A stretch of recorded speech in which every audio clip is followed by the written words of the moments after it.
di belakang Dajjal ada 70.000 orang Yahudi memakai at-toyalisa, jubah kebanggaan. Ini nyata. Ini bisa ibu lihat di mata uang dolar. Habis itu sumber daya alam sudah, organisasi. Bu, coba lihat bu. Ini seluruh organisasi seluruh dunia ini dikuasai oleh Yahudi. Tidak ada satupun organisasi yang tidak dikuasai Yahudi. Perserikatan bangsa-bangsa, semua yang siapa yang mengendalikan? Yahudi. UNESCO, Yahudi. Nah ini bu, simbolnya apa ini bu? Tengkorak sama tulang. Itu saya buka literatur, namanya apa ini? Ordo Skull and Bone. Jadi ini sebuah kelompok Syria, kelompok rahasia, lembaga rahasia dalam rangka untuk mengkader calon-calon pemimpin Amerika. Kenapa? Kalau simbolnya tengkorak sama tulang. Jadi semua calon presiden Amerika itu di brainwash, dicuci otaknya, habis itu dimasukkan doktrin haus darah. Haus darah. Ini saya buka literatur di sini. Ini Skull and Bone. Ini salah satu organisasi yang dikendalikan ya. Makanya dulu kan pernah kan George Bush itu ternyata dalam literatur itu bu, saya lihat rata-rata 10 sampai 15 orang. Rata-rata itu calon-calon presiden itu dilihat di sini. Nah, nggak tahunya saya lihat George Bush. Coba kiprahnya George Bush. Haus darah kan? Mana yang dihabisi, yang dijadikan target oleh George Bush? Afghanistan. Habis itu Irak. Hampir 1,5 juta umat Islam dibunuh dengan cara-cara biadab. Ibu tahu di Irak, ya Allah, ngeri bu. Amerika itu kalau bunuh itu ngeri. Itu imam-imam masjid di Irak itu bu, yang terutama kawasan Sun, dibor bu dadanya. Bor-bor mesin itu bu, dibor kepalanya, dadanya, punggungnya, bor. Nggak ada ampun bu. Semua jamaah ketika sholat langsung dihabisi, nggak ada satupun yang bisa. Door to door antar rumah dihabisi sampai anak kecil, anak bayi habis. Habis itu apa bu? Ini di kawasan Fallujah, Irak.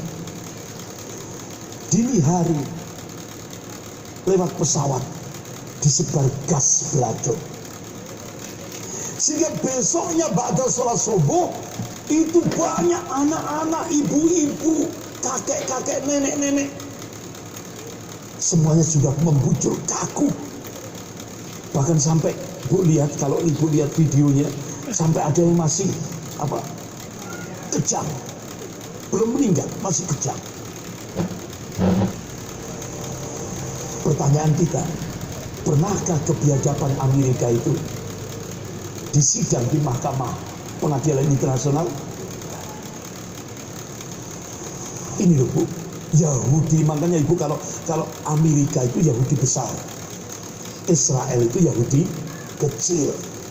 Itu. Karena memang Allah sudah mengabarkan yang paling keras permusuhannya terhadap hamba Allah yang mukmin itu al-Yahud, Yahudi. Dan orang-orang musyrik. Orang-orang musyrik itu contoh India, ya kan? Ibu tahu sendiri kan sekarang umat Islam di India, ya Allah, ngeri. Nah, ibu-ibu, semua organisasi dikuasai. Ya. Jadi sekarang ibu-ibu di bawahnya Henry Kissinger dan George Soros itu adalah dua pemimpin dua negara adidaya, Xi Jinping dan Joe Biden. Ini proksi, bonekanya Yahudi. Dan ini yang ngomong nggak tanggung-tanggung. Yang ngomong ini Dr. Mahathir Muhammad ketika beliau pidato di depan pertemuan dunia Islam di Kuala Lumpur. Beliau mengatakan, just rule this world by proxy. Jadi Yahudi itu untuk menguasai dunia lewat proxy, boneka. Bonekanya Yahudi sekarang yang tangan kirinya Xi Jinping, tangan kanannya Joe Biden. Nah, ibu-ibu, Indonesia sekarang sedang dicengkeram oleh dua proksi Yahudi. Kiri Cina, kanan Amerika. Ibu-ibu yang dimuliakan Allah, apakah Yahudi itu hanya menghancurkan dunia Islam? Tidak. Kenapa? Ini diungkap oleh Syekh Mustafa Al-Maraghi. Beliau mufassir. Ya. Nama kitabnya Bu, Tafsir Al-Maraghi. Pernah dengar kan? Tafsir Al-Maraghi. Syekh Mustafa Al-Maraghi, rahimahullah, ini mencari ayat-ayat di dalam Al-Quran yang mengungkap tentang Yahudi. Masya Allah, dia temukan hampir 1 juz penuh. Berarti ini sesuatu yang patut dipelajari. Dia pilah-pilah sampai akhirnya beliau langsung menyusun 76 karakter Yahudi ada di dalam Al-Quran yang hampir 1 juz. Diringkas, dikristalkan oleh beliau. Jadi karakter Yahudi itu senantiasa melakukan fasad, kerusakan di muka bumi. Jadi yang dirusak itu tidak hanya dunia Islam, dunia Barat juga dirusak. Itu loh. Lewat apa? Coba ini. Untuk bisa mengendalikan bangsa-bangsa Barat dan memperbudak mereka demi meraih ambisi-ambisi jahatnya, para pemimpin Yahudi langsung memasung Barat, dunia Barat itu dengan 2 buah senjatanya. Yang pertama, yaitu senjata pertama, teori-teori ilmiah palsu yang dimotori oleh Karl Marx, Sigmund Freud, dan Emil Durkheim. Yang semua ini seniornya adalah Charles Darwin. Yang ajarannya sampai ke kita, sampai ke Bangil. Dan itu diajarkan ke anak-anak kita, ke cucu-cucu kita sekarang. Manusia dari kera. Itu loh Bu, ya Allah, sampai ke Bangil. Astagfirullah. Padahal kita sudah diingatkan oleh Allah. A'udzubillahi minasyaitonir rajim. Laqad khalaqnal insana fi ahsani taqwim. Coba Allah menciptakan manusia ini sebaik-baik, yang the best, kata Allah. Nah, kok muncul orang Yahudi, Charles Darwin mengatakan manusia dari kera. Nah, itu kok percaya? Sampai diajarkan ke anak-anak kita SMP, SMA, sampai nancep gitu. Ya. Ini teori-teori ilmiah. Kemudian apa? Langkah-langkah senjata yang kedua, langkah-langkah nyata, konkret. Apa? Yaitu kerusakan akhlak, kerusakan moral. Jadi ibu-ibu, dalam menjalankan makar jahat ini, Yahudi dikomandani oleh 3 orang tauhid besar, yang semuanya itu mengkristal pada Charles Darwin, yaitu Karl Marx, Sigmund Freud, dan Emil Durkheim. Jadi mereka memperalat teori setan ateis Charles Darwin sebagai entry point, pintu masuk untuk memasarkan sistem tauhid mereka. Makanya kenapa setelah ayat kursi, surah Al-Baqarah 255, Al-Baqarah 256, Allah tegaskan, la ikraha fid din, qad tabayyana rusyd minal ghayy, faman yakfur bitaghut wa yu'min billah faqad istamsaka bil urwatil wuthqa la infisama laha wallahu sami'un alim. Faman yakfur bitaghut, barang siapa yang kafir, ingkar kepada tauhid, wa yu'min billah, kemudian beriman kepada Allah, mentauhidkan Allah, faqad istamsaka bil urwatil wuthqa, maka sesungguhnya dia berpegang pada tali yang kuat. Kalangan mufasir menafsirkan al-urwatil wuthqa itu adalah kalimat tauhid, la ilaha illallah, lam fisama laha, ini jaminan dari Allah, tidak akan putus. Kalau ketika kita berpegang pada kalimat tauhid itu, lam fisama laha, tidak akan putus. Wallahu samiun alim, dan Allah Maha mendengar lagi Maha mengetahui.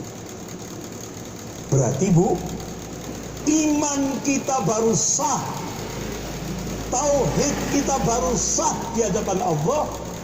Syaratnya apa? Ayat tadi tuh, kafir kepada tauhid. Berarti Bu, Ibu nanti kalau punya cucu gitu ya, nek diajari Charles Darwin, teori Darwin, ya kan? Terus ikut teori setan, gitu. Kita harus ingkar, kita harus nolak, gitu. Ya kan? Karena ibu madrasah bagi anak-anaknya, jadi harus meluruskan Bu kewajiban ibu. Coba kita ini dikadali terus Bu, apa dikadali Bu? Dibohongi terus. Nah ibu-ibu, coba Karl Marx merumuskan teori ekonomi atau filsafat materialisme. Tapi semuanya dibangun atas teori evolusi Darwin. Manusia adalah hewan dan materi. Sigmund Freud menyusun teori psikologis untuk menafsirkan hubungan jiwa manusia dan aktivitas. Tapi balik lagi, dasarnya teori Darwin. Begitu juga Emil Durkheim, dia bangun merusakkan teori-teori sosial untuk menafsirkan gejala-gejala sosial. Ujung-ujungnya kembali pada teori Darwin. Jadi kalau Darwin itu masih hidup, mungkin kaget, lu kok melampaui teorinya dia gitu loh. Lebih dahsyat lagi. Menteri Pertahanan pada masa Presiden SBY, yaitu Jenderal Riyamizat Riyakudi, beliau menyatakan salah satu contoh senjata terorisme negara itu adalah LGBT, lesbi, gay, bisex, dan transgender. Jadi untuk menguasai satu bangsa cukup dengan senjata LGBT, bukan dengan kekuatan militer. Senjatanya cuma LGBT. Ini contoh bagaimana kerusakan Yahudi untuk merusak negara-negara Barat. Ibu nanti dicoba Bu ya, ini nanti direnungkan dulu. Daneo nanti untuk Indonesia. Ini sekarang program Yahudi untuk negara-negara Barat. Tadi yang saya sampaikan, Amerika itu Yahudi besar, kalau Israel Yahudi kecil. Amerika menegaskan bahwa semua negara di dunia yang ingin menjalin hubungan baik dengan Amerika wajib menerima pernikahan sesama jenis. Syaratnya LGBT harus diterima. 34 negara menjalin hubungan dengan Amerika, termasuk 34 negara. Jerman baru saja menandatangani undang-undang yang menyatakan bahwa tidak ada lagi incest. Incest itu saudara laki-laki dan perempuan boleh menikah. Ini di Jerman. Ibu boleh menikah anak laki-lakinya. Ayah boleh menikahi anak perempuannya. Ini resmi di Jerman. Ini Bu, fasad kerusakan Yahudi di negara-negara Barat. Artinya kerusakan yang dilakukan oleh Yahudi di negara-negara Barat. kota Miami. Kota Miami itu Amerika. Sekarang diproklamasikan sebagai kota tempat memberi seks di depan umum. Artinya apa? Boleh hubungan seks di jalan, di gereja, di pasar, di lapangan bola, jadi mana saja. Kalau butuh seks bisa dinikmati kapan saja tanpa ada kendala. Ini sudah disahkan di kota Miami, Amerika Serikat. Kanada, negara Kanada mengizinkan bestialitas seks dengan hewan. Ini bentuk kerusakan Yahudi, merusak negara-negara barat. Spanyol membolehkan film porno di sekolah-sekolah menengah dan kampus-kampus universitas-universitas. Jadi di lembaga-lembaga pendidikan SLTA menengah ke atas diperbolehkan film-film porno. Kampus-kampus di Spanyol. Bahkan prostitusi anak di bawah umur ini sekarang digalakkan di negara-negara barat. Bahkan akhirnya dengan kerusakan yang semakin rusak ini, Amerika Serikat mengizinkan pembukaan gereja setan untuk umum. Rusak sudah. Nah, ibu-ibu yang dimuliakan Allah, bagaimana respon kepala negara terhadap kebijakan Amerika?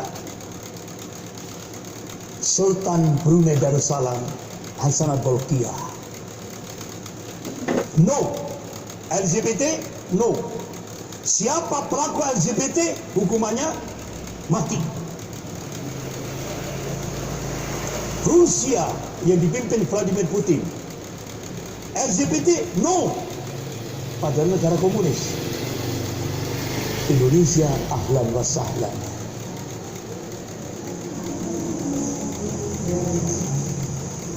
Ahlan wa sahlan bi hudurikum. Astagfirullah. Coba titik-titik memberikan statement di depan wartawan BBC London. BBC Indonesia, tapi kan pusatnya di London. Polisi harus melindungi kaum LGBT dan minoritas lain.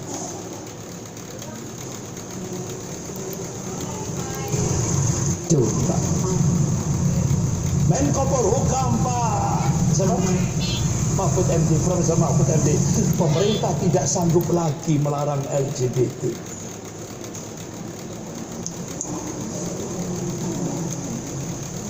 Ibu-ibu yang dimuliakan Allah, jadi di Indonesia boleh laki nikah sama laki, boleh, sah menurut negara. Perempuan nikah dengan perempuan, sah menurut negara. Ibu-ibu, banyak penelitian arkeolog bagaimana kota Sodom yang Laut Merah itu, ibu. Ini kan pengikutnya Nabi Lut, terbentang perbatasan antara perbatasan Israel dan Yordan. Akhirnya apa, ibu-ibu?